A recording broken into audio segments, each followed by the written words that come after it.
प्रधानमंत्री नरेंद्र मोदी यांनी काल पुढचे 1 वर्ष सोनं खरेदी करू नका आणि सोनं खरेदी न करता देशाच्या विकासाला हातभार लावा असं आव्हान केलेलं आहे। मात्र या आव्हानानंतर आता जे सोनं चांदी व्यापार आहे त्या इंडस्ट्रीला मोठा फटका बसण्याची शक्यता आहे। आणि या सगळ्या बाबतीत बोलण्यासाठी आपल्यासोबत या इंडस्ट्रीतलं एक मोठं नाव राजेश रोकडे आहेत। तुम्ही कशा अर्थानं पंतप्रधानांच्या या आव्हानाला पाहता? एका बाजूने देशहित आणि दुसऱ्या बाजूने तुमचा व्यवहार, काय याच्यातला मधातला तोडगा असू शकेल? नक्कीच देशहित सगळ्यात सर्वोपरी आहे, परंतु कालच्या वक्तव्यात त्यांच्या 3 गोष्टी मला लक्षात आलेल्या। पहिलं त्यांनी हे सांगितलेलं की पेट्रोल किंवा तेलाचा उपयोग कमी करावा। दुसरं त्यांनी हे सांगितलं की परदेशात जाऊन लग्न किंवा परदेशात फिरायचं कमी करावं। आणि तिसरं सांगितलेलं की सोनंचे दागिने खरीदारी 1 वर्ष टाळावी।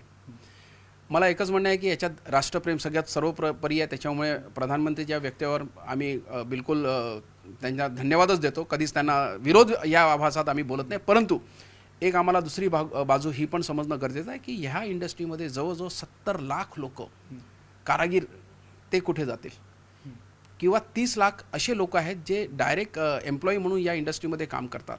जवळजवळ 1 कोटी लोक, त्यांना बेरोजगारीचा एक मोठा संकट 1 वर्षासाठी येऊ शकेल। त्याच्यामुळे मला असं वाटतं प्रधानमंत्रींचं असं वक्तव्य त्यांना म्हणायचं असेल की उगीच खरीदारी करू नका। इन्व्हेस्टमेंट हा एक ॲडिशनल एलिमेंट या इंडस्ट्रीला जोडलेला आहे। पहिले लोक फक्त सोनं धार्मिक महत्त्व किंवा सांस्कृतिक महत्त्व म्हणून खरेदी करायचे, परंतु आता ज्याप्रमाणे सोन्याचे दर निरंतर वाढतात त्याच्यामुळे व्यापारिक महत्त्व याचं वाढलेलं आहे। सोन्याने ज्याप्रमाणे रिटर्न दिला त्याच्यामुळे लोकांचा कौल इन्व्हेस्टमेंट या दृष्टीने वाढलेला आहे। त्याच्यामुळे इन्व्हेस्टमेंट या दृष्टीने खरीदारी थांबवावी हे त्याचा उद्देश प्रधानमंत्रीजींचं असू शकतं, मला असं वाटतं आहे। आणि ही इंडस्ट्री योगदान जवळजवळ GDP मध्ये 7%, 60% योगदान या इंडस्ट्रीचं आहे। त्याच्यामुळे ही इंडस्ट्री 1 वर्षासाठी थांबली तर खूप मोठा प्रॉब्लेम होऊ शकेल। आणि याच्या सपोर्टिंग इंडस्ट्री पण भरपूर आहे। जसं की जर मी म्हटलं की पॅकेजिंग इंडस्ट्री या इंडस्ट्रीला सपोर्टिंग आहे, युनिफॉर्म इंडस्ट्री, आर्किटेक्चर इंडस्ट्री, तर अशा भरपूर इंडस्ट्री आहे की या इंडस्ट्रीला सपोर्टिव्ह इंडस्ट्री असतात। त्याच्यामुळे मला वाटतं की 1 वर्षापर्यंत दागिन्यांना खरेदी करणं हे योग्य होणार नाही, परंतु बुलियन फॉर्ममध्ये कॉईन असो, बार असो, अशी वस्तू खरीदारीला नक्कीच थांबायला पाहिजे, त्यात काही दोन मत नाही। पण सर, आपलं जे काही कल्चर आहे किंवा आपली जे काही मानसिकता आहे लोकांची, तुम्हाला वाटतं या मोदींनी जे आवाहन केलं त्याला प्रतिसाद देतील? बघा, मला असं वाटतं आहे की भारतात सोन्याबद्दल एक वेगळे वेडेपण आहे। आणि भारतात जे आपल्या आधीच्या पिढींनी किंवा आपल्या वडील मंडळींनी जे आपल्याला एक शिकवण दिलेली आहे की तुम्ही 3.5 मुहूर्तात, प्रत्येक मुहूर्तात काही ना काही खरेदी करा। आपल्याकडे जेव्हा कधी असं काही प्रसंग असलं, कार्यक्रम असलं, त्याच्यात दागिने खरेदी करा किंवा दागिने खरेदी करून संस्कृतीला अजून जपावं।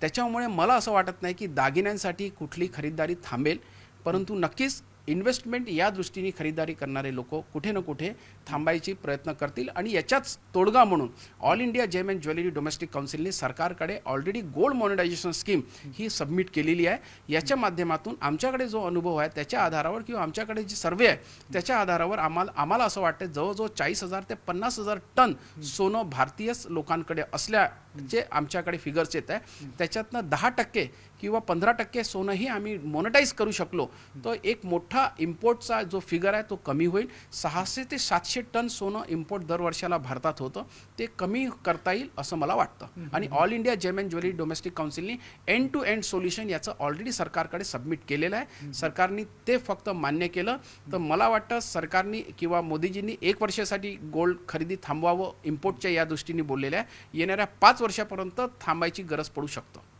बरं सर, आता या सगळ्या मोदींच्या आव्हानानंतर एक पॅनिक स्थिती निर्माण होण्याची शक्यता आहे, कारण याआधी आपण पाहिलं होतं। आणि जर अशा पद्धतीचे निर्बंध जर तुमच्या व्यवसायावर आणण्यात आले तर तुमची काय भूमिका असेल, कशा पद्धतीने समोर जाल? मला एकच सांगे, असं कुठलंच निर्बंध तर आता आहे नाही आणि मला वाटत नाही की पॅनिकची पण गरज व्हायची, कारण की पर्याप्त सोनं सगळ्यांकडे आहे।